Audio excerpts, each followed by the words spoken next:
welcome back to Everything Marketplaces, where we talk with marketplace founders and leaders from some of today's top marketplaces. So this is episode 31, and I'm super excited to welcome on a very special guest that's joining us today with the one and only Casey Winters, who's currently the Chief Product Officer at Eventbrite. So Casey's a prolific leader in mind in the world of marketplaces, and he's worked with and advised companies like Airbnb, HipCamp, Ritual, Thumbtack, Reddit, Pinterest, Grubhub, and many more. So he's also previously growth advisor in residence at Greylock, so it's an incredible amount of experience when it comes to the world of marketplaces and some of the best at that. Before we jump into the group chat, I also want to give a big thanks to Ravi Mehta for the intro, who's one of our previous group chat guests, and he made this possible. So Casey, I mean, this is a real treat to have you join us, and let's maybe start off by sharing a little bit more on your background and how you got into marketplaces for those that don't know you beyond coming across your writing, which is quite incredible, by the way. Sure. Yeah, thanks everyone for being here. So I started my career at apartments.com as an analyst, and that really helped me understand, I basically had to track how we grew the business on the demand side. And that helped me understand basically not only how marketplaces work, but how online businesses grow. And it's, very different from what you would read about in, a marketing book or a marketing undergraduate degree. So I naturally went from there to starting to work on a lot of the growth tactics of growing the marketplace at apartments.com, things like SEO, paid search, affiliate marketing, email marketing, et cetera.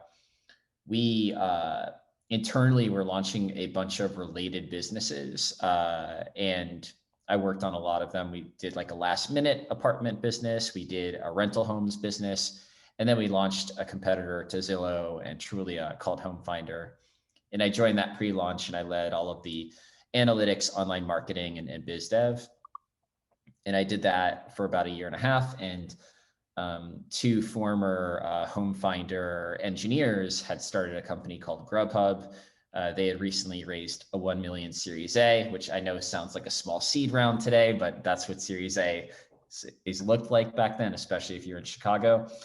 And I joined shortly after the Series A as their leader for marketing, the first marketing person. It was about the 15th hire that they had made, and basically led the demand side of the business. So they didn't care what I did as long as I grew the number of orders. So did a lot of product work, did a lot of growth marketing work, did everything from build new features, like SEO, paid search, TV ads, out of home, loyalty programs, you name it. You name it. I spent time working on it.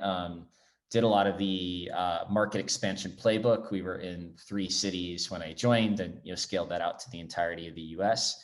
So stayed there basically from Series A to IPO, and then jumped over to Pinterest, moved out here to Silicon Valley, and ended up leading the growth team there from about 40 million monthly active users to 150 million. And then I went to Greylock Partners and started working with this venture firm here in the Valley, and worked with just a lot of their companies on scaling their businesses. And what I realized there is, I'd been lucky to be a part of like 2 fast growing venture scale businesses. And he was working with a lot of these founders and CEOs and their leadership team. And it was basically everyone's first time.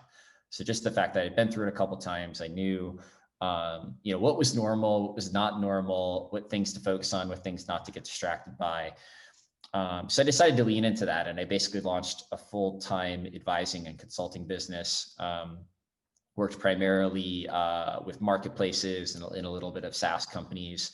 Eventbrite was one of my early clients, Thumbtack, Tinder, Airbnb, Mercari, HipCamp, and was really liking doing that. But I always kind of left the option open that if working with one of these companies was going really well, I could jump into it full time. So when Eventbrite IPO'd and reorganized functionally, they created a product leadership role, and I took that. And now I'm the chief product officer. I've been here for about a year and a half, and I manage the product management, product design, growth marketing, user research, and strategy parts of the business. Nice, nice. Thanks for sharing more. That's quite the incredible background and experience that you have. So I did did want to kind of jump into one topic that's commonly discussed in the group, and I think you definitely are have some incredible insights and could be helpful on it. And that's when to think about forming growth teams and to prioritize it as an early stage marketplace. Yeah. So generally, first you want to say like, well, what's a growth team do? And for me, a growth team is about connecting as many people as possible to the current value of the business, as compared to like a team that works on features, which is trying to improve the value of the business over time. So you don't want to work on a growth team if you haven't confirmed there's real product value there, which means you need to really be sure that you have product market fit. And I define product market fit in kind of three questions, and especially for marketplaces. One is do you have retention on both sides of the business? That implies that there actually is value. And then for a place like apartments.com, where there might not be the opportunity to do retention, or for a thing that you do once every 7 years, then you need to have some other vector to determine value. Maybe that's a satisfaction score, a rating, or review, et cetera. But normally it's retention. And then once you have retention, which is generally measured by like a flattened retention curve in your cohorts, then you have to ask the question of like, okay, well, how am I monetizing that retention? The answer can be like when I joined Pinterest, you're not monetizing at all yet, but you have some theory that it might be something else later on, like ads, or it could be you're monetizing it quite well. And then the answer to those two questions has to answer, do you have a scalable acquisition strategy to grow the volume of your new acquisition cohorts over time on both sides of the business? So like for Grubhub, are we growing the number of restaurants that we're acquiring each month? And are we growing the number of people who order from restaurants each month? And so if you're not making money like Pinterest, it means your scalable acquisition strategy has to be something that's free. And before I joined, it was Facebook, and then Facebook shut off the Open Graph API. So I helped turn it into SEO as the primary channel. And for Grubhub, it was, we were making money so we can invest in performance marketing and out of home and TV ads, but it still was primarily SEO. And certainly that was true for apartments.com as well. And if you can't answer all of those three questions, then I don't think you're at product market fit, and you need to be working on usually improving your retention so you make more money, so you have more options to have a scalable acquisition strategy. Awesome. Yeah, thanks for sharing more on that. So I see we're quite a few taking notes over here. So cool. And then so one of the other kind of questions that's probably a pretty good kind of follow up right off the back of that is when to think about paid acquisition as an early stage marketplace too. Yeah.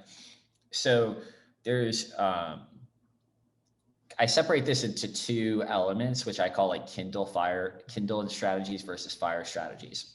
And there are things you're going to do that completely are non-scalable. They won't work long-term, or the math doesn't even work right now. But since you're an early stage startup, you do them to try to get you into a state where they're going to help you work later on. And a lot of times paid acquisition is pretty good for that. I can just throw money at the problem, see if people come in, see if I'm able to confirm they're finding value in the product. And that's like, might be the fastest way to do it, in which case I'm totally happy with that. But a lot of times the things you're doing as Kindle strategies are like totally unique, random nonsense that only makes sense for the marketplace you're trying to build. When you get to fire strategies, that's when I think about building sustainable loops that drive growth of the product over time. And there's really only a few that tend to matter. So while there's all these potential Kindle strategies to get early users in and see if you can confirm your product hypotheses, to actually scale your marketplace, there's really only a few that will work. One is the sales loop, right? Which is usually the most understood, right? You are, you're basically going out, acquiring usually the supply side, and they're making you enough money that you can reinvest that profit into expanding the sales team with more people. And that's how that becomes a sustainable loop. And then the next most common is performance marketing. We're spending money to acquire a user. It could be on either side of the marketplace. They're making you enough profit that you can reinvest into more ads, and that's how it's sustainable. So the main issue with paid acquisition is if you don't have a network effect, then what you do is you target the best users who have the highest conversion rate or the highest LTV at the start. And then a year later, you're targeting people who aren't quite as interested. They aren't as good a user. They don't order as often. They don't have as high a conversion rate when you reach out to them. And then you fast forward like 5 years later, and you're all of a sudden can't get a payback period at all. So when paid acquisition is the default lever, you have to have a network effect that is making the product better faster than the users you're targeting to acquire into the product get worse. Because the users you're targeting are going to get worse. That's like, if you're doing performance marketing at all in the right way, you're going to target the best people first. So naturally, the people you're targeting in year 5 probably aren't as good. So what happened at Grubhub, for example, is sure, the users we were targeting early on were the people who were already ordering food back when they had to call people on the phone and wait on hold and give your credit card information over the phone number, which now sounds completely batshit. Why would anyone have done that? But people did that before online ordering. So naturally, we targeted those users first, and those people converted really high. Everything about ordering online is so much better. But then you have to switch to people who like didn't order food before online ordering was a thing, right? And they're a little bit harder to convert. They don't have as much frequency. They don't order food as often. But what made up for that fact is the people we were targeting who used to order food on the phone, back when we tried to convert them, we maybe had 10 restaurants for them to choose from. And the people that we started targeting a few years later that didn't order food before, we had 500 restaurants for them to choose from, right? So the product got better way faster than our targeting got worse, which is why when you think about product market fit, you're not concerned about like GMV growth or how fast you're growing. You're concerned about like, okay, is that liquidity really there? Like the supply side and the demand side are getting value where they want to come back. And if you've confirmed that you have that cross-site network effect and that your product's getting better, not by you adding a bunch of features, but by you just having so much more selection, or there's so many more people that are generating business, then paid acquisition is usually a fantastic accelerant to someone that should already be growing without it. So in the case of Grubhub, we were growing via SEO on the demand side, sales on the supply side. Drop paid acquisition is an accelerant, and now you're growing 20% faster than you would be, or 30 or 40% faster than you would be. And our payback periods at Grubhub the entire time we were there were less than 6 months on paid acquisition. So you're getting your money back really quickly. You can reinvest really quickly. All of that's great. Where that becomes less interesting is you're like, oh, my payback period is 1.5 years. Then maybe like you're not able to target the right users, or your product value isn't where it needs to be, and you should be investing that money elsewhere, or you should be trying to build a different type of loop that's going to target better users for you. Maybe it's through content, maybe it's through virality, maybe it's some other method. So that's the way I think about paid. If it's the primary lever, I'm usually a little bit scared. As an accelerant to marketplaces, it normally is a no-brainer. Awesome. That's great. Thanks for sharing more on that. So I did have a kind of question, which is, for those that are, I would say like even in the early stages of approaching paid, how can they kind of first off, like I would say identify and kind of target the right kind of like group or cohort within their marketplace, with maybe an example on that?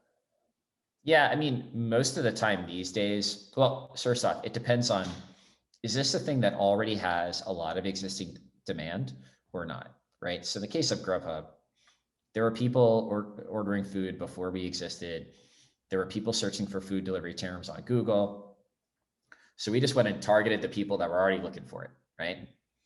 You go put up AdWords for people who are typing in San Francisco food delivery or whatnot, and it's fish in a barrel. And so that's like the simple version.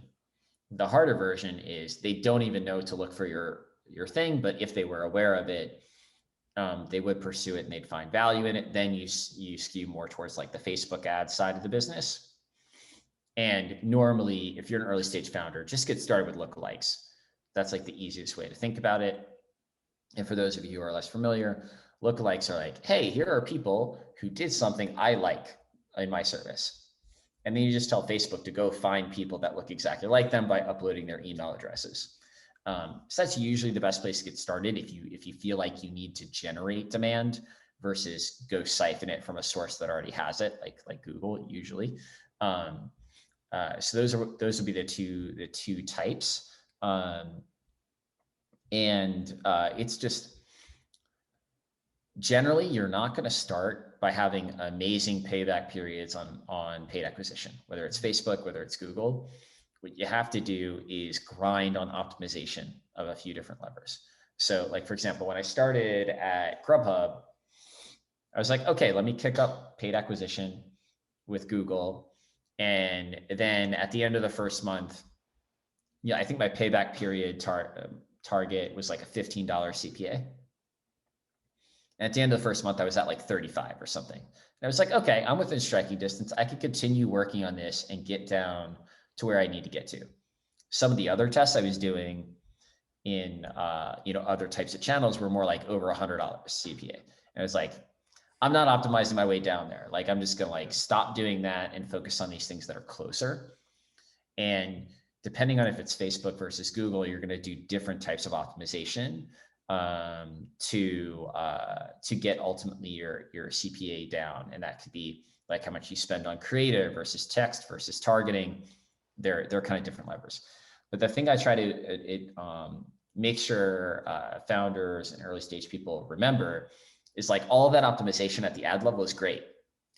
But if you actually just activate the product a little bit better, all of those things work way better without you making any optimization. So if you can improve your activation rate or improve your frequency of use a little bit, it opens up all of these new opportunities to have effective payback periods from your ads without you touching the ads, just because you're making more money on every user that comes in, or you're getting more of the users who come in to actually stick around for the long term. And there are surprising gains from that. Like, for example, during my time at Pinterest, we doubled the activation rate of users. It took like a year and a half. So it wasn't like, we flipped a switch and we doubled it. It took a bunch of different experiments laddered on top of each other. But how fast you grow when your activation rate is double what it was the year before is just hard to imagine, right? It doesn't look good on the first week because you're like, oh, it's only new users who are more active, but then it just compounds, right? Yeah. And generally you're trying to find these things in network effect businesses that are going to compound over time. Awesome. So I did have a question, and that's just, for some context about how to calculate kind of a payback period. Sure. Yeah, you might have some debates with your investors over this. Yeah. So the right answer, which might not be the answer that you use, is you're trying to understand your contribution margin on a user, and you're comparing that to the amount you spent. And the payback period is when the amount you've made on your contribution margin is now greater than the amount you have spent to acquire them.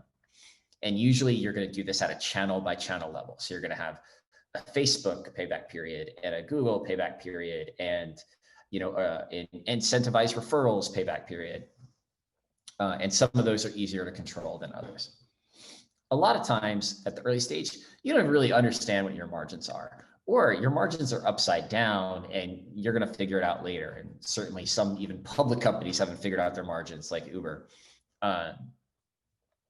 And so it's okay if you're like, look, I know I got these core business margin issues to work through, and therefore I'm measuring payback period just off of like revenue I made from a user and the amount I spend. That could potentially be okay. It means you have other conversations you're going to be having about the business relating to how do you get your margins to a place where you can actually start measuring contribution margin. But the default right answer is contribution margin versus the amount you're spending to acquire each user. But then in some of these earlier stage units, you're just not ready for that level of depth, and you're going to do something a little bit more generic. And what you're going to do to compensate for that fact is you might change the payback period time target. So if you were going to have a year-long payback period target on contribution margin, and you're not like ready to use contribution margin, you might tighten that window to be 6 months based on revenue or something like that. That would be the way I think about it. Awesome. Awesome. And then, yeah, so to kind of expand on that a little bit more, how long would you suggest kind of running these tests? Yeah, so it depends on the channel, right? And it depends on how your business operates. So, one of the kind of hidden secrets of like successful marketplace business is frequency of use, right? So, or opportunity for frequency of use. So Grubhub, people eat multiple times a day. So we don't have to wait that long to understand if the ad converted. Some of these B2B marketplaces, it might be a year-long sales cycle. Like there's just not a way to speed that up. And you're going to treat your test very differently. And your product changes very differently in those sets. And those are two extremes, right? So let's say you're a frequent marketplace like Grubhub. I felt like I had a good read after a month as to whether I should keep working on this stuff or not. And, Airbnb, who's a company I worked with, they have an average frequency of once a year. That's not how you're going, essentially what you're going to do there is you're going to assume the frequency is one time. You're going to get like some benefit long-term by if it's a great experience, people will come back and do it again the next year. But the bottom line is most people travel once a year. So you're not assuming any LTV. You have to make your payback off that first purchase. And that's, how they structured a lot of their thinking early on, right? So those would be the two vectors on which I think about this sort of thing, and how long you need to test and how much you need to kind of go with your gut and intuition versus you can be experimental in your focus. The more consumery frequency based you are, the more you could just run a lot of experiments. The more like B2B or enterprise or low frequency you are, the more you have to do more qualitative research to build conviction in what you're building or what you're going to be using to channel new users, and then trust in that intuition. So those are kind of the tensions. Thanks for sharing more on that. So that's great. I feel like we could talk about that quite a bit. So I did want to kind of jump over to another kind of topic here before we get into some group questions. And that was launching in new markets and, maybe some examples of the past of how you've prioritized launching in new markets and then, kind of creating like an internal playbook, so to speak, I guess, that you can replicate. Yeah, absolutely. So this was a lot of my time at both Grubhub and Pinterest. So generally, the first thing you're trying to do is, there are marketplaces with local network effects and global network effects. So a local network effect is like Grubhub, like, hey, I don't care how many restaurants you have in LA, how many restaurants can I order right now to me in the dog patch, right? So they don't even care about all of San Francisco, they care about like their neighborhood, right? So you're building these network effects at a very local level, and any network effects you're building in other areas don't necessarily translate. And then Uber is like maybe a less aggressive version of that, in that you do use Uber for travel as well as for locals. So it's mostly a local network effects business, but there's some like global network effect kicker. And then you have Airbnb, which is definitely a global network effect business, which is like, I actually don't care about the Airbnb. Well, until recently, I didn't care about the Airbnbs near me in San Francisco. I care mostly about if you have them in New York and Paris and Tokyo, right? So each added supply to the system helps the entire community instead of just the people around it. So you're generally building a market expansion playbook when you have local network effects. So let's assume you're a local network effects business or you're trying to build one. Generally, what you're trying to say is, can I get some cluster to liquidity? Meaning both the supply side and the demand side are happy, and we're measuring that by them sticking around, by them transacting on the platform. And if you could do that, then you're trying to basically say, what did it take to get that? What were each concrete step that we had to do to get to the point that both the supply side and the demand side were happy in the same location? And generally, you don't want to be expanding until you've figured that out. So like for Grubhub, it's like, okay, what did all the things we do in Chicago to get to the point where there was liquidity and that market and the neighborhoods that we focused on in that market were sustainably growing? And then you're basically making a hypothesis of which of those were bespoke to Chicago and which of those are replicable for San Francisco, which of those are replicable for New York. And so in the case of like Grubhub, let's go into detail on a little bit what we did. Well, the first step is I made a spreadsheet of all the major metro areas in the United States, and then I graded them on the factors that would make them a good market for Grubhub at the time, like population density, number of delivery restaurants, number of searches on Google for delivery. And then that gave us a rank order list of which markets we even wanted to go after next, because you want to go after the easiest ones to make work. There are some exceptions to that rule, but generally that's how you want to do it. So that's like, okay, we've identified like New York is obviously the best delivery market in the United States. It just kills on every factor you would think about, but there's a strong competitor there in Seamless. So we actually tested out like Boston and a few other markets before we went after New York. And so then what you have to do is figure out, okay, well, you're not actually launching the entire city, the entire metro area. What neighborhoods do you really want to key in on? So yeah, I basically did a lot of like Wikipedia reading, a lot of local blog reading to try to understand where young urban professionals without cars were likely to live, because those were the people who would most likely order food and be comfortable with new technology. And then what we would do is we said, okay, well, we have to get restaurants. So early on, we would hire local people, and they would,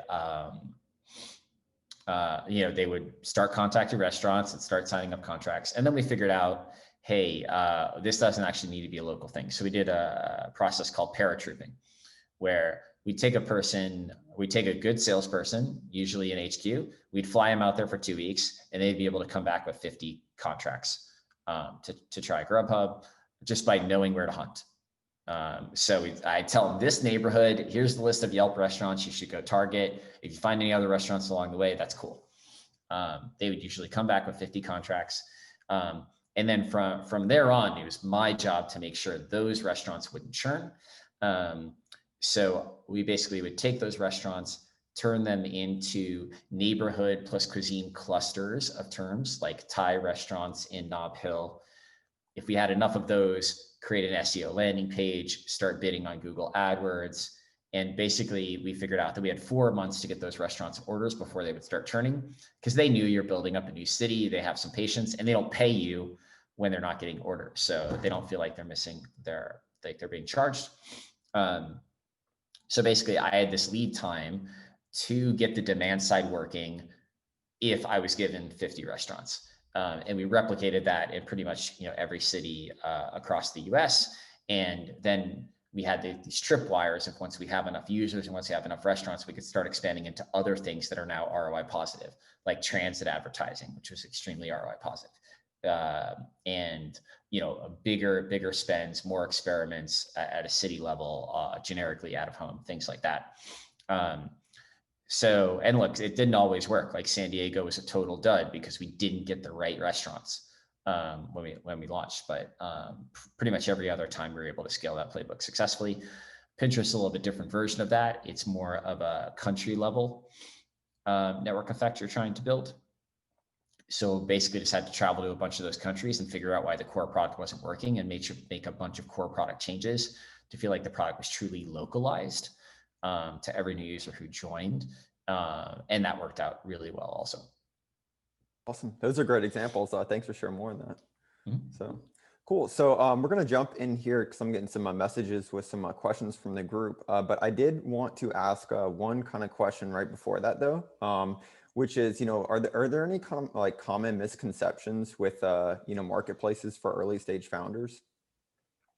Yeah, I think the main one you see is that marketplace founders early on are focused on revenue or GMV growth. And personally, I don't care too much about that. I care more about like seeing if the liquidity is looking right, which means don't zoom out and give me your national GMV. In this particular area that you're trying to focus on, is the supply side and the demand side happy and growing on its own? And usually the challenge with marketplace founders is the metric you're building to measure liquidity as a predictor for both the supply side and the demand side ends up being a little bit bespoke. So like I'll give you an example from Grubhub. The measurement on the supply side for liquidity is 2 orders per day, because at that point you're meaningfully impacting their revenue, and they would never churn unless they go out of business, which definitely happens with local restaurants. And on the demand side, it's how many people order within a month of their first order. So like you just laser in on those 2 metrics for your locale. And then we end up getting even more specific, and like literally for every zip code, we'd be like, how many restaurants are available to order from that zip code? How many orders per restaurant are they getting? And we'd be able to kind of like tune our focus from a sales side, which is led by the VP of sales, or the demand side, which is led by me, into what tactics we would take to get them healthier and healthier over time. So a lot of my early work when I start working with marketplaces is around building those right metrics to actually feel like we have the right read on liquidity and therefore product market fit. Awesome. I love it. So cool. So we're going to jump in questions here. So let's see. Hey, Jeff, did you want to come on? Yeah, thanks, Mike. Casey, I guess it's applicable question considering that's what you were just talking about. How do you what are indications that a marketplace is either supply or demand limited, like where a person should be focusing their efforts in the growth side? Yeah, it's a tough question. I mean, sometimes it's completely obvious, but like for both Airbnb and HipCamp, it wasn't, and we had to do. So when it's obvious, like you're gonna figure it out. Like you're gonna be like, there's no inventory, and then you're like, okay, I think I understand what the problem is. But for Airbnb and HipCamp, it was a little bit more nuanced. So generally, the first stage is that question. If you have a local network effect, is a question for every locale. It's not a question in aggregate for the business. So in the case of Grubhub, if you'd ask me if we were supplier demand constraint, I'm like, tell me what area you're talking about, and then I'll tell you. And in terms of telling you, that's where you're measuring these pretty bespoke metrics, right? So for Grubhub, for example, if orders per restaurant were low enough, I could be very clear that we were demand constrained. And if orders per restaurant were really high, then it'd be more likely we'd be supply constrained. And then there's a variation of that where like you're just so early in the market that like neither of them work, which usually means you're supply constrained. Grubhub actually started solving the demand side before it solved the supply side by aggregating all the menus in a local market, and that worked fine. But it turned out aggregating restaurants with contracts first was just more efficient. So we ended up being supply first, and usually most marketplaces start supply first. At HitCamp and Airbnb, it was an even harder problem in that on paper, it would always look like you're demand constrained because it always seems like there's more. It always seems like there's more inventory not getting booked. So there would be, but what you have to do is you have to have like a quality filter, because not every piece of inventory on the supply side has product market fit with your demand side. There's so much variability, right? So like there could be like this amazing treehouse and that thing gets booked up all the time. And then there's kind of like the shack in a backyard somewhere and no one wants to book it, right? So you can't look at that in aggregate and say, oh, well, I'm demand constrained because I'm not filling up all my inventory. And it's like, well, no, the shack shouldn't be on the platform. It doesn't have product market fit with the demand side. Kick it off. So what we ended up doing is we ended up looking at, for the properties that do have product market fit, like we know they've gotten orders in the past, we know that people tend to give them good reviews. What's their occupancy look like? At a certain level of occupancy, you're supply constrained. So we ended up shifting our point of view at HipCamp in particular. On an aggregate, we thought the business was demand constrained when I started work with them, and then we started figuring out that it was actually supply constrained. And we started investing more in like quality filters and whatnot for the demand side. But it all, you do that for the demand side, but it actually helps you measure your liquidity better and whether you're constrained or not. So you're trying to tinker with these local metrics to understand, and then those are kind of like your warning signals on either side. And unfortunately, for every marketplace I've worked on, it tends to be a bespoke metric to that marketplace. Though Airbnb and HipCamp are the most similar I'll probably ever work on. Yeah, thanks so much. That was a great question. I think you answered quite a few people were going to ask a similar question, and so thanks on that, Casey. So, sure. Cool. Hey, Ronak, do you want to jump on? Yeah, thanks, Mike. Thanks, Casey, for your time. Appreciate it. Wanted to poke your brain a little bit about kind of referrals. I think you hit on some of the really core kind of demand gen, supply gen drivers when starting out a managed marketplace in general, SEO, paid marketing. Referrals something big, right? And I manage growth here at Block Renovation. We're a Series A funded startup in the home renovation space. So doing a lot of reading around kind of the industry, as in like the Ubers of the world, the food subscriptions of the world, where you've had experience, but a referral program and a price tag that's smaller compared to a $30,000 price tag, like a renovation, is very different, or the approach there is different. So For sure, I'd love to kind of hear your opinion on what you think consists of a successful referral program for both kind of demand gen and also supply growth. Yeah, totally. So in general, when you're thinking about a form of word of mouth, and I've built a few Reforge programs on growth strategies, and when we think about word of mouth, you break it down into like, well, what's the motivation? Is there motivation financial, in which case you're doing an incentivized referral program? Is there motivation social in nature? And if it's social in nature, is it push or pull? Like, I want to go tell everyone about this because it makes me look cool. Or when you ask me like, hey, who should I work for home renovation? You'd be like, oh, you have to use this company, blah, blah, blah, right? Or is it like personal in nature? And you see this with a lot of like productivity tools where it's like, well, of course I'm inviting you to Slack because I want to work with you. And that's why I'm incentivized to invite you to things. So you have to understand like what the motivation is first, and you might want to do some testing.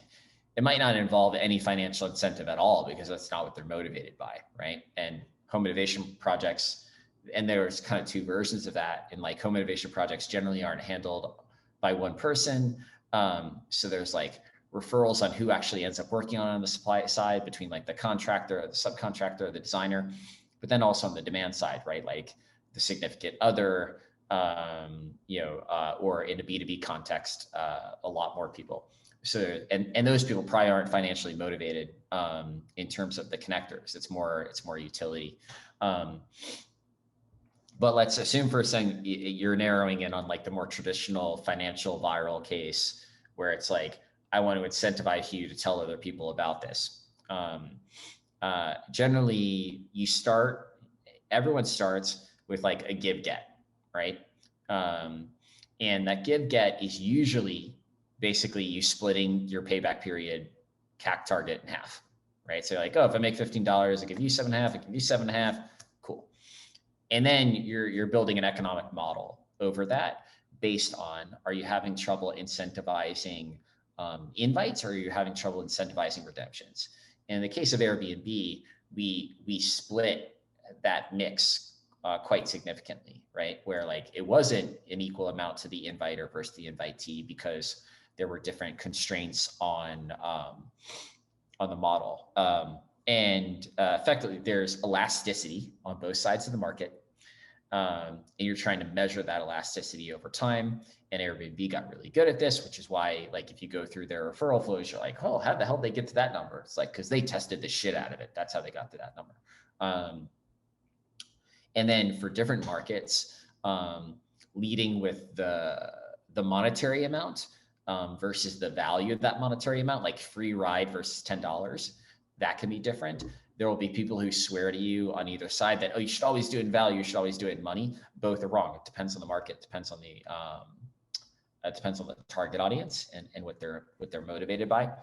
And I think in your particular space, the issue you might have is there just aren't a lot of people in the mix for a home renovation right now. So like I said, you're not going to have as much of that push virality, even if I'm incentivized to do it. You might have more pull virality. So how would you think about structuring the program so that you get more pull virality? Usually pull virality is more general word of mouth in nature. There aren't incentives around it. And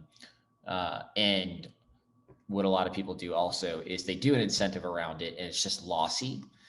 So you're like, you're talking about it as a person that's financially rewarded. Maybe I'll get a discount off my entire renovation or something.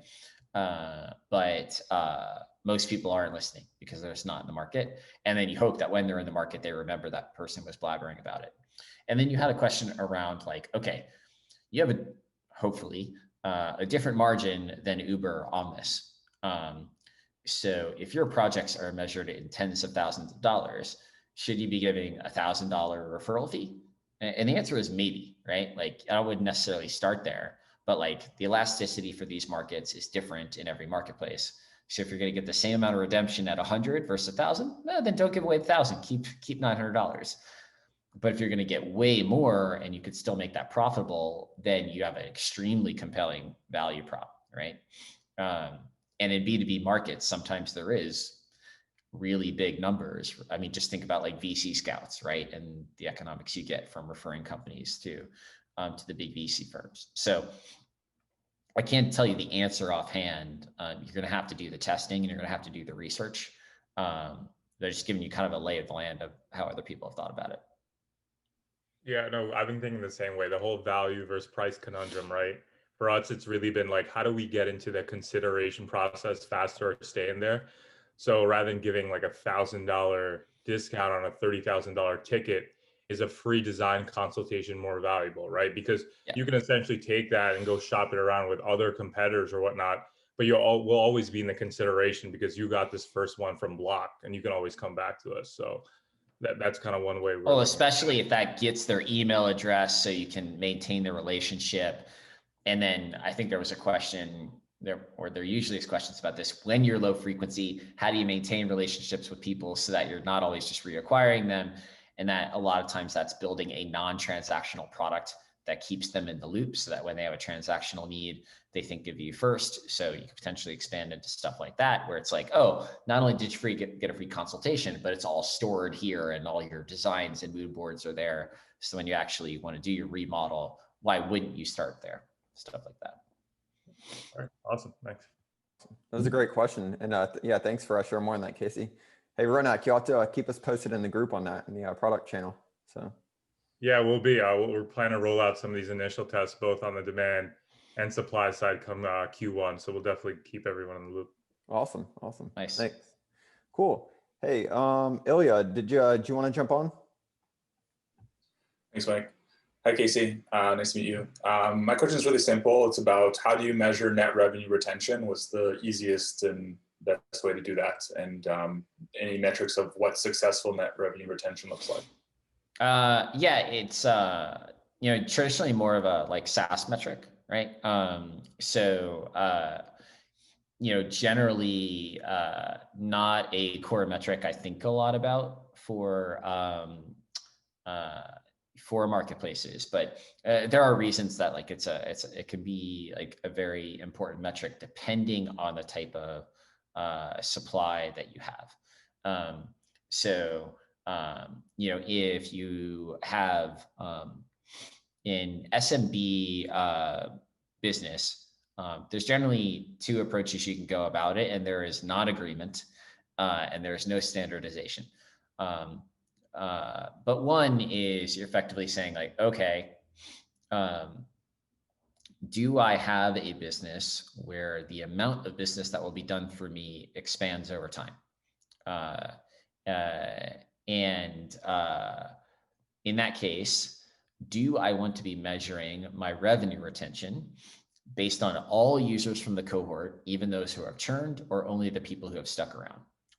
So let's take a business like Shopify, right? Like a bunch of people are going to create an online store, and most of them will fail miserably. Many of them might not even make a first sale, right? But those that do could become $1 billion company, right?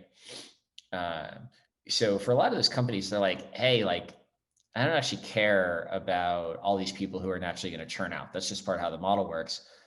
For the ones that don't, how fast are they growing? So then they have a net revenue retention metric that says like, hey, for the people that remain active and are paying me my monthly fee, how much are they growing their GMV on the platform? Some people, for different reasons, might want to say, hey, I actually want to keep everyone from the cohort in that denominator because it's not that a bunch of these people are naturally going to fail. Usually if they fail, it's because I didn't do the right job activating them in the marketplace. So like in the case of Grubhub, it's not that this restaurant was never going to make it. It's that I didn't do a good job of getting them orders. And that's why they churned, right? And in that case, you might want to have a revenue retention metric that is like, okay, well, based on all the people, all the restaurants I signed up during this cohort, how much money are they making over the course of the first year, second year, et cetera? And naturally, that retention number is going to be lower because there will be churn. But it gives you a sense of, based on combination with some other metrics, how much will reducing churn affect your net revenue retention versus just maximizing for the people who are already killing it. And those are some of the key decisions you want to make, which is why I said like, hey, in some marketplaces, this isn't actually the metric to care about. You just want to measure like supply side activation or demand side activation, and then kind of like revenue per active merchant, like once you get past that. But if you're doing that, those would be some of the ways I think about it. Cool, thank you. Mm-hmm. Cool. I think, hey, Mitch, you had a question that was kind of relevant to that, I believe, right? Yeah, it's kind of relevant. So my question is like with these newer platforms like OnlyFans and Substack that are like SaaS-like networks, how do you see them like evolving from, I guess like right now they're in just like you subscribe to a creator. How do you see that evolving as the supply increases on these platforms and you basically have like multiple creators that you would want to subscribe to? Do you see it being like a per subscriber? Do you see like bundling happening, or just curious about that? Yeah. So, for those of you who haven't read my blog post, maybe not familiar with some of the verbiage, I like to differentiate between a marketplace, which has a cross-site network effect, and the primary value prop it's trying to drive to the supply side is more demand, from a SaaS-like network. And a SaaS-like network, and I would count Eventbrite in this category, is a company that's selling more of a SaaS-like value prop to the supply side and might even be charging SaaS. And that could be like efficiency, operations, payments. But by selling them that, they have to interface with their own customers. So Eventbrite, Substack, Patreon, Kickstarter, Square, many others fall into this category, right? And in the case of the Substacks and OnlyFans, basically the playbook for their loop expansion has not been written by other companies. And that's part of why I wrote this initial post. Because if you want to follow the traditional marketplace expansion playbook, it's not going to work. Because you're a slightly different business model. It might rhyme with the marketplace business model, but it's not. So, a lot of the people, let's take Substack for a second, because I'm more familiar with it. A lot of people are like, oh, well, they're just going to like make discovery for newsletters the thing and become a true marketplace. And it's like, wait, who's raising their hand saying they want more emails to pay to subscribe to right now? Like, is that really a thing that they're going to build a big marketplace business on top of? And you're like, okay, well, maybe not. Well, what they're going to do is they're going to cross sell and they're going to bundle. I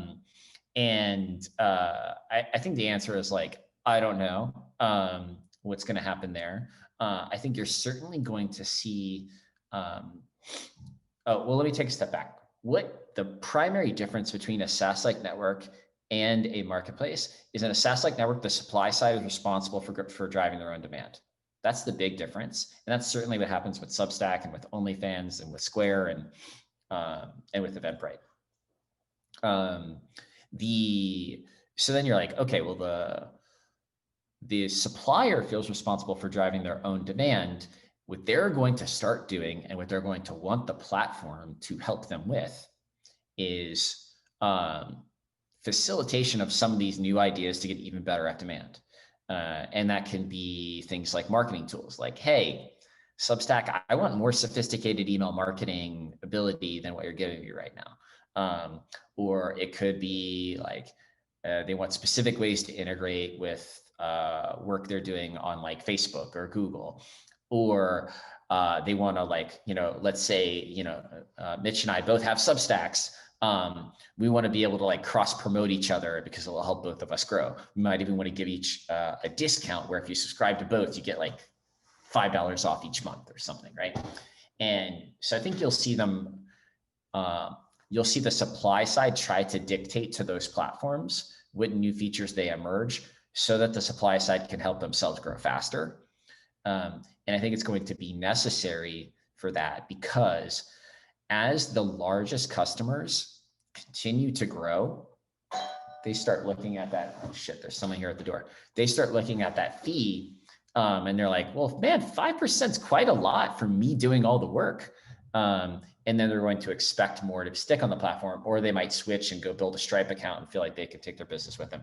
The fear with these platforms is that anyone who actually makes it graduates, and that might not be a big deal. But of course, Substack would love it if, as they're making tens of millions of dollars a month, they continue to choose to be on Substack, maybe with a slightly lower fee.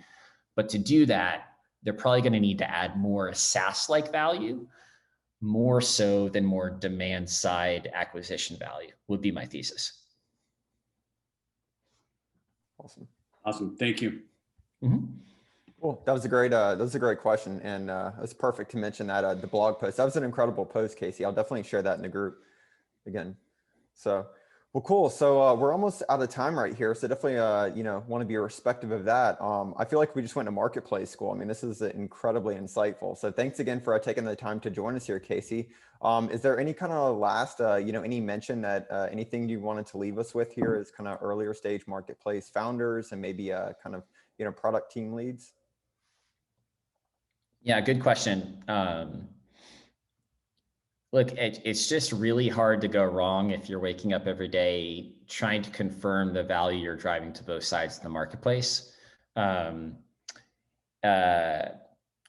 you get past that phase, and you can kind of see why I've spent most of my time on the growth side of things, building more value for them is only measured in more matches, more transactions. So what you see with a lot of these marketplaces is they're not adding a whole lot of features to the platform. They're not adding a whole lot of new value. They're just trying to grow the scale, because that's generally what both sides care most about, which means figuring out your growth strategies are super important. And generally, cross-site network effects are so powerful where you don't feel like, compared to potentially a lot of SaaS businesses, you have to be building your second and third product fairly quickly. I mean, Grubhub didn't really build new products until it went public, and that's because competitors started raising hundreds of millions of dollars to build delivery networks. So it's really, it really becomes a growth game once you get to liquidity, which means confirming that you're actually at liquidity is like the most important thing, and measuring that at every possible level and getting even more detailed on it and grinding on those metrics cannot be overstated. Awesome. Great. That's couldn't think of a better way to end it. So awesome. Well, cool. Well, I will definitely include links to your blog and then Twitter here in the description for this video. And yeah, we cannot thank you enough for joining us. This is amazing. So thanks again, Casey. Yeah, no problem. Happy to be on. Awesome. Thanks everyone for joining in. So